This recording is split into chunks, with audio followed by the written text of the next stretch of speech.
Vous êtes des milliers à nous suivre via les États-Unis, un peu partout dans le monde, en Afrique, aussi en Asie. Mesdames et messieurs, bonsoir et bienvenue dans cette émission. Analyse qui vous permet justement de comprendre l'actualité dans toute sa diversité. Ce soir, nous partons avec deux sujets au menu, mais il y aura forcément un sujet bonus poursuivi aux États-Unis.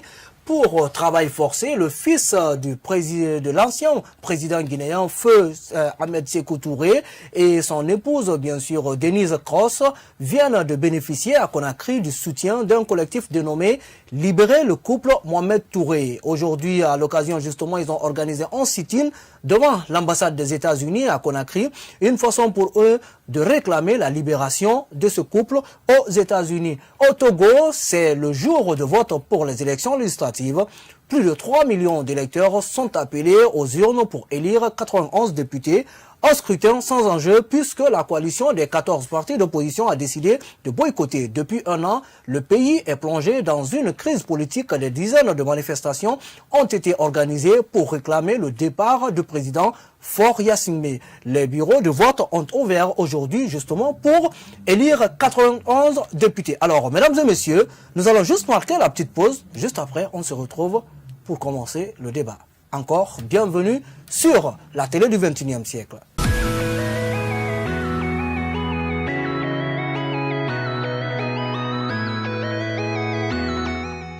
Rebonsoir à tous et encore bienvenue dans votre émission Analyse. Mesdames et messieurs, nous ouvrons cette émission avec la semaine de la citoyenneté et de la paix en Guinée, lancée par le président de la République il y a déjà 3 jours à l'université Gamal Abdel Nasser de Conakry.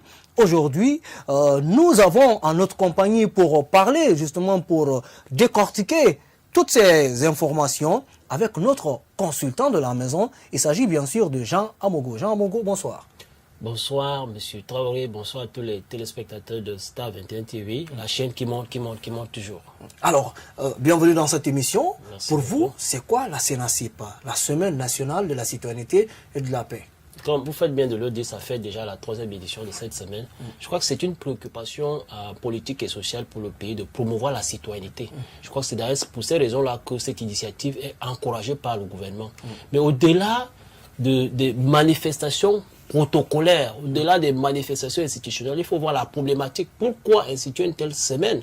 C'est parce qu'on a beaucoup plus besoin aujourd'hui de revaloriser la culture citoyenne. Le citoyen doit se comporter vraiment dans les obligations qu'il faille dans les règles de l'art. Parce qu'il y a des dérives des comportements des citoyens qui font en sorte qu'aujourd'hui, cette semaine a sa raison d'être de pouvoir sensibiliser, éduquer et ramener les citoyens à un comportement juste et équitable. Voilà, Conakry aujourd'hui mobilisé pour cette occasion. Cette fois-ci, c'est organisé par un autre ministre. Cette semaine a été, en tout cas, lancée pour la première fois, initiée par un autre ministre qui est démissionnaire aujourd'hui, qui a quitté le gouvernement. Il s'agit de Khalifa Gassama Diaby. Aujourd'hui, la semaine de citoyenneté est lancée par un autre ministre. Il s'agit de Mamadou Taran Diallo. Pour vous, est-ce qu'il y a cette fois-ci une amélioration ou quelle différence faites-vous de l'organisation tenue par Gassama et justement M. Diallo? Oui, d'abord il faut remarquer qu'à l'époque où Gassama organisait cette semaine, elle avait beaucoup plus d'impact, beaucoup plus d'effet. On a comme le sentiment que toute la communication qui allait avec cet événement n'a pas eu cette fois-ci droit de citer. C'est pour ces raisons-là qu'il y a très peu qui sont informés que la semaine a eu lieu, malgré le fait que c'est le président qui allait inaugurer la semaine. Donc, en termes d'impact social, on a le sentiment qu'il y a moins d'impact par rapport à quand Gassama organisait, parce que lui-même il allait au créneau pour pouvoir sensibiliser, pour pouvoir éduquer, pour pouvoir communiquer. Contrairement à cette fois-ci où on n'entend pas assez de communication. Il y avait des symboles qui ont marqué l'État, qui ont marqué le pays, qui étaient mis en valeur pendant la semaine citoyenne. Cette fois-ci, ce n'est pas le cas. Donc, on a comme le sentiment qu'il y a eu un problème à caractère financier sur cette semaine qui ne reste que l'ombre d'elle-même. Alors, justement, sur cette question, quand vous dites...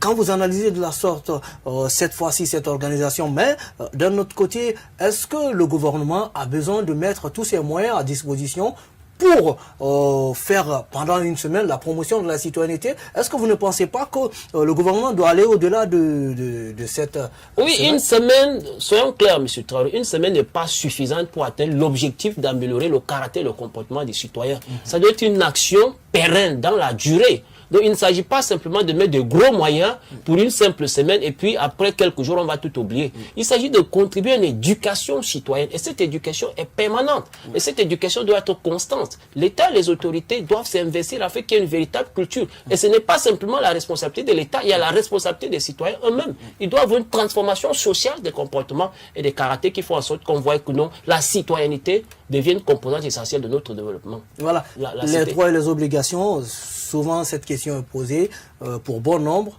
Le Guinéen a plus de droits que de devoirs vis-à-vis de son Mais c'est État. pour ça qu'il y a une dérive de la citoyenneté. Si vous ne faites que revendiquer vos droits, c'est légitime d'avoir les droits. Le citoyen a des droits légitimes qui lui sont reconnus par les textes, notamment la Constitution et tous les instruments juridiques que nous avons. Mais il y a aussi des obligations. Je vous donne un cas patent, c'est la gestion des ordures. Le citoyen doit appliquer les règles minimales de gestion d'ordures. Mais si par un mauvais comportement, un manque de civisme, on prend les ordures, on les jette dans la rue, mais vraiment, là, il y a un problème. Il y a un problème d'éducation à la citoyenneté qui se pose. Vous faites bien de parler d'éducation en Guinée. On se rappelle il y a très longtemps, déjà au niveau du primaire, l'école primaire, je vais parler des programmes avant le collège, justement. Il y a un programme qui est enseigné au niveau de toutes les écoles qui est intitulé Instruction civique, où on apprend justement les tout petits à chanter l'hymne, à connaître les armoiries de la Guinée.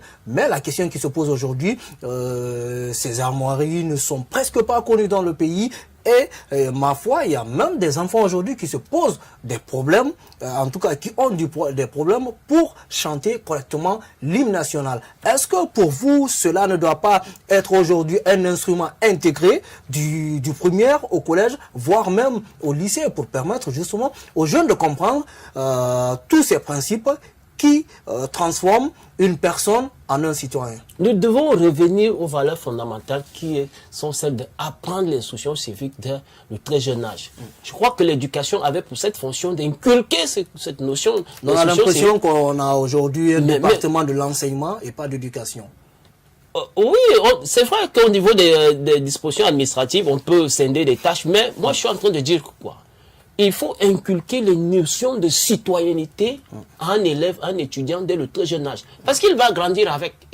Ce comportement-là va être manifeste en lui. Mais si on n'enseigne pas l'instruction civique à l'école primaire, on n'inculque pas les valeurs citoyennes. La citoyenneté, c'est des valeurs qu'il faut avoir. Comme le respect de soi, le respect des édifices publics, tout ça là, ce sont des valeurs citoyennes qu'il faut acquérir dès le très jeune âge. Mais si aujourd'hui on n'est pas en mesure d'apprendre l'hymne national, d'apprendre le respect du drapeau, d'apprendre le respect de la chose publique, le respect de l'autorité publique, alors une semaine n'est pas suffisante pour que ces valeurs citoyennes là reviennent en désert. Il faut que nous soyons rééduqués, il faut une rééducation du citoyen dans ces valeurs citoyennes pour que vraiment la cité puisse avoir toute sa plénitude. Voilà le problème.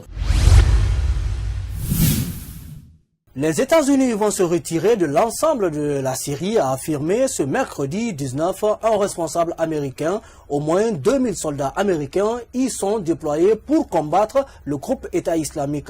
Et dans la journée, c'est le président américain, même Donald Trump, qui décide justement de tweeter sur son compte comme d'habitude pour dire que le combat contre l'EI est finalement terminé. Donc c'était la raison pour l'administration Trump de rester en Syrie. Pour vous aujourd'hui, qu'est-ce qui va changer dans cette zone avec cette annonce? Alors, en termes de géopolitique internationale, en termes de géostratégie internationale, ça rééquilibre carrément toute la géopolitique du Moyen-Orient. Je rappelle que la guerre en Syrie était une guerre de trop. Vous avez vu comment on a éliminé Saddam Hussein. Et depuis qu'on a éliminé Saddam, l'Irak a basculé. Justement, l'Irak a basculé dans l'instabilité totale. Donc il était question quand même, pour les États-Unis à un moment donné, de savoir quelle était leur mission en Syrie. Parce que le président Vladimir Poutine s'était opposé justement à l'intervention américaine. Et Poutine a soutenu vaille que vaille, coûte que coûte, Bachar al-Assad. Et le groupe État islamique, la rébellion syrienne, est restée en marche justement de ce combat en Syrie. Moi, je suis très heureux que le gouvernement le plus puissant du monde, l'armée la plus puissante du monde, se retire de la Syrie. Je pense que cela va permettre rapidement au gouvernement syrien de récupérer une bonne partie de son territoire. Surtout la zone absolument le bastion des rebelles et justement de contrôler l'intégralité de son territoire et de sécuriser le territoire. Et je pense que du point de vue géopolitique international, ça change tout. Ça veut dire que désormais, les rebelles n'auront pas d'appui logistique tel qu'ils avaient jusqu'à présent, en tout cas du côté des États-Unis, parce que les Américains ne soutenaient pas Bachar. Et je pense que aujourd'hui, ça permettra justement au président Bachar al-Assad et à son allié russe et chinois, justement, de contrôler le territoire de la Syrie et de restaurer l'autorité de l'État sur l'entièreté du territoire syrien. Conakry, en tout cas, s'est réveillé avec ce problème aujourd'hui. Juste dans la matinée, encore une grande partie, surtout du secteur qu'on appelle Avaria dans le marché Madina, était carrément sous fumée, pas possible de respirer dans cette zone, des citoyens qui réclament l'assistance de l'État, mais de l'autre côté aussi, il y a la responsabilité, il faut interpeller la responsabilité de ces citoyens. Est-ce que aujourd'hui on n'a pas besoin encore de revoir le système sécuritaire, surtout de sécurité dans ce marché, quand on sait bien que le feu, quand même, selon bon nombre de témoignages, le feu serait en tout cas parti d'un inconnu. Moi, je pense déjà que Madina ne répond plus aux critères d'un marché. C'est mon avis. Je pense que Madina ne répond plus aux critères d'un marché. Quand vous partez à Madina, moi, quand je pars à Madina, je tombe malade. Je ne vous cache pas. Ça crie partout. Difficilement vous circulez. C'est comme si on était en prison. Ça ressemble à une prison plus qu'à un marché. Les boutiques sont exiguës. Les gens sont entachés dans les boutiques. Mais c'est exécrable. Ce n'est pas l'environnement idéal pour un marché.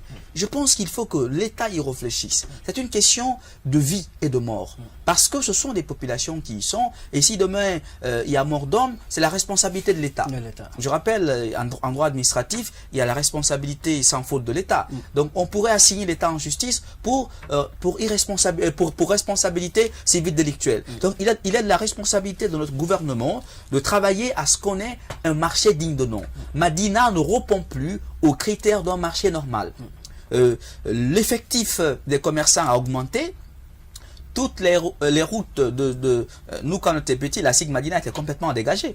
Et vous venez à Madina, vous pouvez circuler tranquillement. C'était complètement dégagé. Ce marché Avaria n'existait même pas. C'est pas en tout cas plus de 30 ans qu'il y a eu cette innovation. Et vous voyez que les femmes qui vendent là-bas, les femmes vendent dans des conditions inhumaines et dégradantes. Surtout en période hivernale, il n'y a pas la santé, il n'y a pas l'hygiène. Qu'on fasse un grand marché comme on a fait le marché central de Conakry à Bonfi là-bas, vous voyez le grand marché de Conakry, un marché c'est comme ça, c'est-à-dire vous pouvez aller aux toilettes, vous pouvez vous laver, vous pouvez manger, c'est ça un marché, ce n'est pas une prison. Voilà, mesdames et messieurs, le calvaire en tout cas des marchands aujourd'hui matin à Madina, c'est dans ce reportage signé Oumar Sow et Ibrahim Paye Kamara.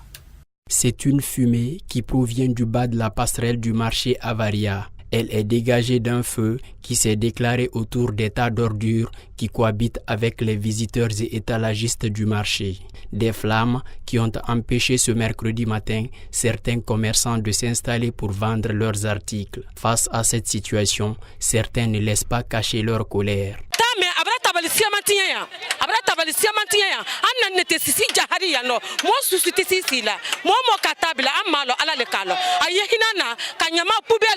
Certains usagers de la passerelle, par peur de se faire enfumer, sont tenus obligés de courir tout en cachant leur nez et bouche. Les vendeuses, par contre, n'ont pas le choix. Elles essayent de résister sous l'effet du gaz carbonique. Mais toutefois, elles dénoncent le non-ramassage des ordures.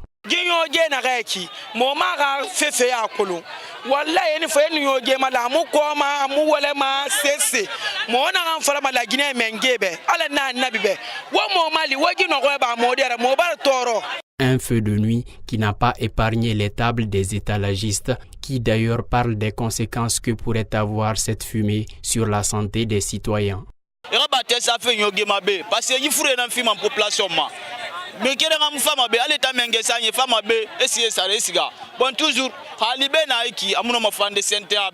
Au moment où nous quittions les lieux dans la matinée, les flammes n'étaient pas encore maîtrisées. Les étalagistes, avec l'appui des menuisiers, essayaient de réparer leurs tables qui ont été détruites sous l'effet des flammes.